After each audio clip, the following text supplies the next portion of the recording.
Hey, what's up guys? Welcome to part 2 in this 4-part series of Pellets or Slugs.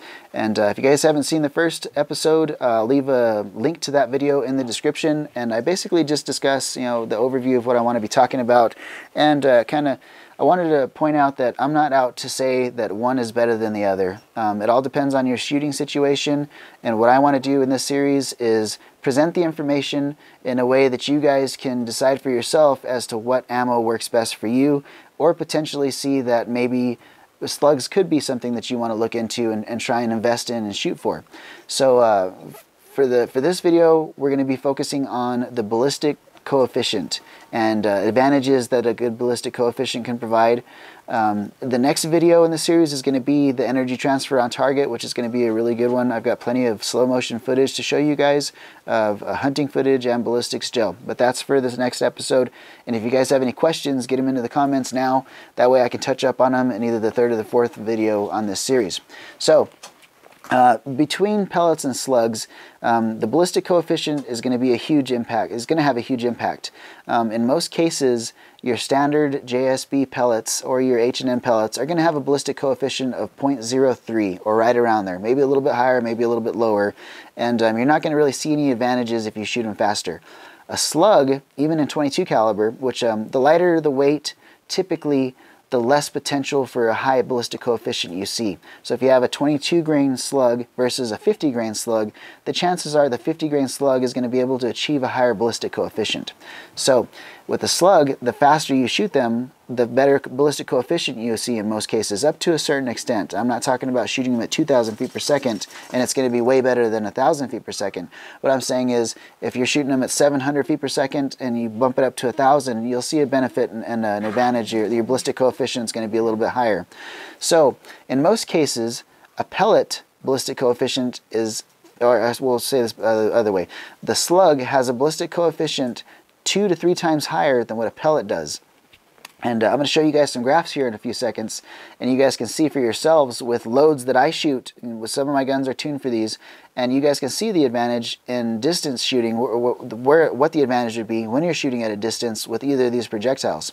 So let's go ahead and take a look at these charts here. We're going to be looking at a Chairgun Pro app, and all this ballistic data is from my personal loads that I shoot and know to be accurate. So let's take a look at that. Alright, so here's our chart for point of impact drop. We have our 0 set right here at 50 yards. All of them show 0 drop at that distance. And let's go ahead and take a look at 100 yards. And when we're comparing the pellets to pellets, it's almost double already. You're going to have twice as much drop with a pellet as you are with a slug. And when you jump up to the 25 caliber, it's actually a little bit more than double, just because of the superior ballistic coefficient that 25 grain slug offers. And if we jump it out to say 400 yards right down here and take a look at the numbers, and here it becomes very apparent, almost to the point where you would never want to shoot those pellets at that distance because you don't have that much dope in your scope. And when we jump up to the 25 caliber, it's almost 3 times the difference. Alright, so the next chart I want to look at is the wind drift, and let me pull that up here. And again, we're looking at the Chairgun Pro, and what I have entered in here is the wind coming in from a 90-degree angle and the wind speed of 15 miles per hour. So that's definitely some realistic conditions to what people will be shooting at. And we're looking at 25-yard increments, and you can see again, we got the 22, we're only comparing 22 to 22 and then 25 to 25, so we can compare apples to apples, so to say, if you can, as far as pellets and slugs. But at 100 yards, the difference between the slugs and the pellets is almost double again. Basically what we saw with the drop, if you from 100 yards or 200 yards. When we jump up to the 25, if we're comparing the 25 caliber slug to the 25 caliber JSB Kings, at 100 yards, you're looking at over double. And in 22 caliber, the slug that we use for this demonstration here for this chart didn't quite have as high of a ballistic coefficient as the 34 grain slugs on this chart.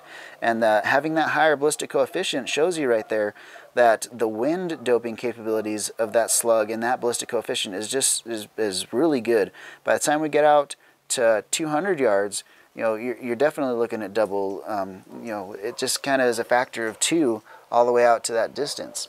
So you know, when you look, so we'll get rid of that. So when you look at the advantage that you're going to get from slugs, they make shooting long range easier. And if you combine the fact that they still retain their energy from shooting at them at a high speed like I am, I know that slugs will still perform and expand out to 200 yards. So you know, it makes it that much easier to hit your target. Say if you know you're going out there to do pest control like I do, and you know, the property owners ask me to go out there and eliminate these whatever it is, whatever pest species, they want 100% of them gone. So when I'm out there you know, trying to shoot them, I'm trying to get rid of all of them, and I'm trying to minimize the misses and maximize the energy on target, so that way it puts them down whenever I hit something and nothing makes it back, and then I have to go back out and wait out one area just for one animal to come back out. So when you're in situations like that, shooting slugs makes my job easier. I'm able to hit more consistently at longer distances. I've got a video coming up here next week, and I've got probably a dozen shots at 120 yards plus, all the way out to 200 yards. And you can see some of the energy transfer in this video from what the slugs do at that distance, and the wind doping. There's just hardly any wind drift at that distance, especially, you know, the chart that we looked at was 15 mile an hour per wind, 15 mile per hour wind. But whenever you're looking at maybe 5 mile an hour per wind, 5 mile an hour wind drift, you're shifting your point of aim adjustment is going to be very, very minimal. You're barely holding off target compared to pellets. You know, depending on what type of scope you shoot, you're either several minutes of angle off to the side, or a minute and a half off to the side, you know, just at 50 yards.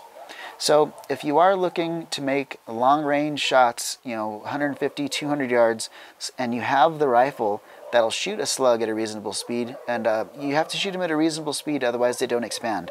There's no point in shooting something that far if you're basically going to punch an ice pick hole through it and get no expansion. If you are going to be doing that kind of shooting, slugs will definitely give you advantage. I'm not saying that you can't do that with pellets. The farthest shot I've had with pellets, I can give you an example with my short setup, my FX Crown Mark II. I have a 380mm barrel on it, and I shot a prairie dog on camera. You guys will see that video, I don't know, several weeks from now. I shot a prairie dog with the Hades at 135 yards, and it dropped it on the spot. And there was a lot of holdover, and there was a lot of wind drift, but it hit it, and it dropped it on the spot. So it's not to say that hunting pellets don't carry energy out there, but a slug does it more efficiently, and it just makes it a little easier to hit your target. You have less drift and elevation holdover to account for. So that's kind of what I wanted to relay to you guys in this version of this series, this video here. We'll talk more about expansion, and the next video is going to be quite lengthy because there's a lot to cover when it comes to expansion between the two, and what causes or will cause lack of expansion. So we'll save that for that. But the point I wanted to get across for this is that there is a major advantage in shooting slugs in the elements. Even if there's no wind, you have a much flatter trajectory. And what I mean by that is if you have a target at 100 yards, you may only have, you know, I shoot MOA scopes, so I'll speak at MOA. You can do the conversions to mil.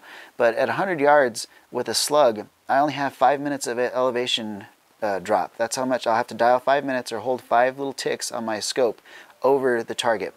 If I was slightly off, if I would say it was 90 yards, I can basically hold at the top of the prairie dog or a little over, and the prairie dog takes up all that space from where I'm zeroed to the 5 minutes of angle, and it decreases your chances of missing. Now, a good shooter should be able to range accurately and know where their projectile is hitting at that given range. But if you miss, like ranging prairie dogs can be hard because they're so low to the ground, sometimes you hit the grass in front of them.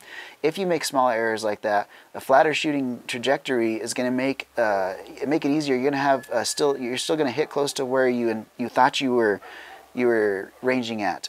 With a pellet, you might, in my case, I have 10 minutes of angle drop at that 100 yards. So we're talking about, if I aim at the prairie dog, the 10 minutes of angle is already off into the dirt. So if I misrange it, I could potentially miss altogether. So it does make things easier. If you do long range pest control, it's going to make it easier to get hits at long distance given wind drift and whatnot. So that's going to be about it. That's about where I'll wrap it up for this video. I think I wanted to get the point across about there's no making up for the ballistic coefficient advantage that the slugs give you, and what that kind of equates to in actual numbers in the real world. And you guys can see by those charts there. And again, I used Chairgun Pro. That's an app. I'm not sure if it's still available, but I have it on my iPhone, and it's very handy for working out loads and seeing how much drop I'm going to have at a given distance with one slug at a certain speed versus another slug in a certain speed. So stay tuned for the next episode. We'll have some actual hunting footage to show, as well as some ballistic gel expansion video to show, and we'll have a lot to talk about. If there's anything that you want to see covered in the last 2 videos of this series, let me know in the comment section. I'd be more than happy to kind of go over it and you know, touch up on any other questions that you guys have that relate to ballistics, as far as pellets versus slugs. So thank you guys for watching, and I'll see you guys in the next episode.